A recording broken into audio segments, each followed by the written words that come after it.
Hi, my name's Phil. I like talking about politics, and yesterday saw further national and international condemnation of the way Israel's forces in Gaza are not only seemingly kettling Palestinians into so-called food and aid centres only to gun them down, but their continued refusal to allow in international aid is horrifying even the Daily Express. Along with the rest of the Tory client media, they have routinely excused Israel's atrocities in Gaza on the basis that they were just getting back hostages and securing their own people. It would appear that the sight of emaciated infants, however, is too much even for them. But first, for daily news and politics, please click the subscribe button to stay notified. So before I begin, let me start off with my usual message for the ghouls who just want to use the plight of Palestinians as a vehicle for their own hate. Just like Nigel Farage uses poor people as a vehicle for this. You don't care about them. This isn't for you. This is for people who actually care about what's happening to people, not those who wish to use the suffering of others to feed their own conspiracies and poison. And there are multiple levels of evil and barbarity being perpetrated in Gaza. I genuinely did not think the world would let it get this far. Not because I didn't think the world would stand by while such acts are committed. Do it all the time. I keep saying it's absolutely remarkable that nobody, even those who shout the loudest about the Palestinian people, nobody seems to spare a single thought when it comes to exactly the same things happening in parts of Africa, for example, or even some parts of Asia.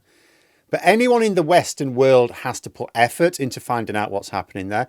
We have no such excuse for the Middle East. We have been fed a daily diet of multiple atrocities in Gaza over what is coming up to now a 2-year period. Israel began by claiming they wanted to recover hostages, but also take out Hamas. Now the Israeli government openly says that even Palestinian children are viable targets.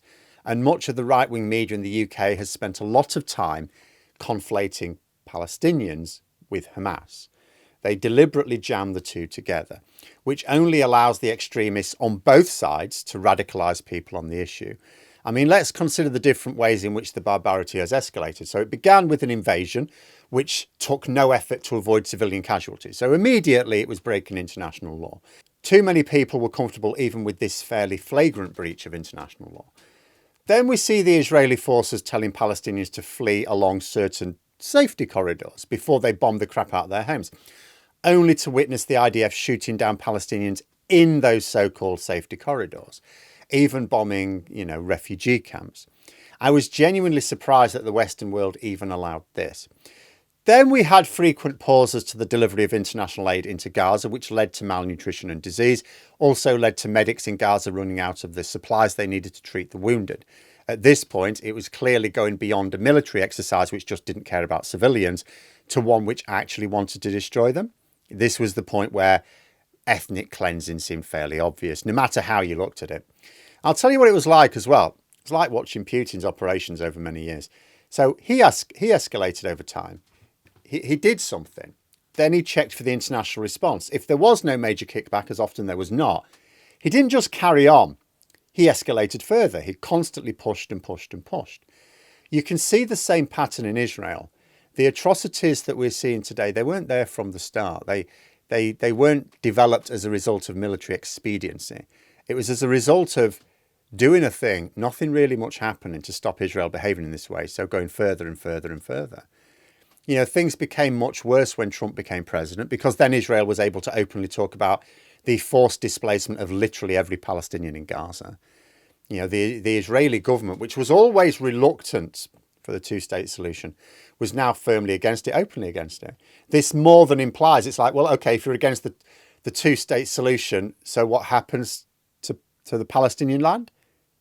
If you're not in favour of the Palestinian state, there can only be one solution, that Israel gobbles the entirety of it up, right? But although too many people accept shootings and bombing, killing countless civilians as somehow an unfortunate consequence of what a lot of people see as Israel's more reasonable efforts to recover hostages and destroy Hamas, what nobody is buying is that you deliberately need to starve children to do that. Not even, it would seem, the Daily Express this morning absolutely leapt out at me. Their front page, remarkable. If you told me a British paper was going to show a photo of a badly emaciated infant Palestinian and make an impassioned plea for it to stop, the Daily Express would not have been top of my list of guesses or anywhere near it. Yet here we are. It's a sign that a line has been crossed. It speaks to why Israel gets a pass like no other country from the West as well. We've seen such images before at various times, and we've been moved to act. We saw them in Ethiopia in the 1980s. We felt the need to do something. In Britain, Band-Aid and comic relief provided the impetus for wider action. But we saw the same images after the end of the Second World War as well, didn't we? We saw emaciated Jewish children and vowed never again. We set up the Nuremberg courts. We set up the European Convention on Human Rights. We felt immense guilt that many Jewish people no longer felt safe in Europe. And the Holocaust guilt is, I think, a big part of why we allowed not only the establishment of Israel in the way it was done, but failed to force the two-state solution that would have made Arab and Western Jew alike feel secure. Because what has happened in the decades since has not made anyone feel secure. It's not made anyone secure, has it? Everyone feels they're facing existential threat, some more keenly than others. The two-state solution is literally the only route to peace. We've known that for decades. But now we're seeing the emaciated children again, and it's the Israelis who are causing it. And I've said a few times before, I get that Israelis are paranoid about security. They know there are groups bordering them who want their entire destruction, right? The destruction of the Jewish people, everything. This obviously hardens you to a few things. It causes greater good arguments. If only they tried living in peace with their neighbours, but that wasn't compatible with their need to keep expanding. And they've gotten away with it. There has been resistance from Europe to much of the expansion, but not so much the USA, which is the only country who can actually force a settlement here. But seeing this Daily Express front page, it lets you know that a line has been crossed here. Because I honestly thought we'd crossed that line some time ago. Turns out not at all. But here it is. Many people have been desensitised by war. We've launched an illegal war ourselves 20 years ago, based on spurious and, as it turned out, untrue reasons. We've been desensitised to atrocities committed by people we opposed. But the one thing it seems you can't desensitise people to is starving infants. Despite what some Israeli ministers may say, there are really not very many people, even on their side, who really believe that a one-year-old infant has brought this upon themselves, or that it's a necessary consequence of war. The Daily Express, who have given plenty of cover for not only the Israeli government, but of more impact, because the Express has got no impact on the war itself, but where they have an impact is on the narrative in this country. And they have effectively encouraged the conflict to feed Islamophobia in Britain.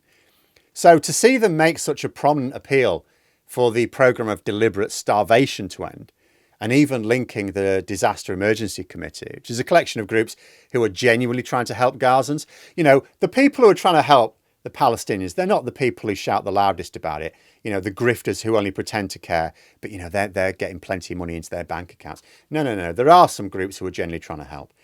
Of course, although these donations are going to be needed, and I've been supporting these and the Red Cross myself, what's really needed is for the aid these donations provide to be allowed into Gaza. Not a sham aid group set up by the Israelis, which just looks like it's there to entice Palestinians in to shoot dozens of them down, like they were in the early days. They said, oh, safety corridor. Oh, no, it's not that safe after all. Down to what do they say? What do they say whenever they get called out? Like, oh, sorry, stray ammunition. Well, where was that ammunition supposed to be? But are we now going to realise that we can't just ignore this now? Will we see more newspapers lead with images like these to shock people into action? I still can't get my head around the fact that it's the Daily Express leading the way today on this, and the only one. It's not like they're amongst a group.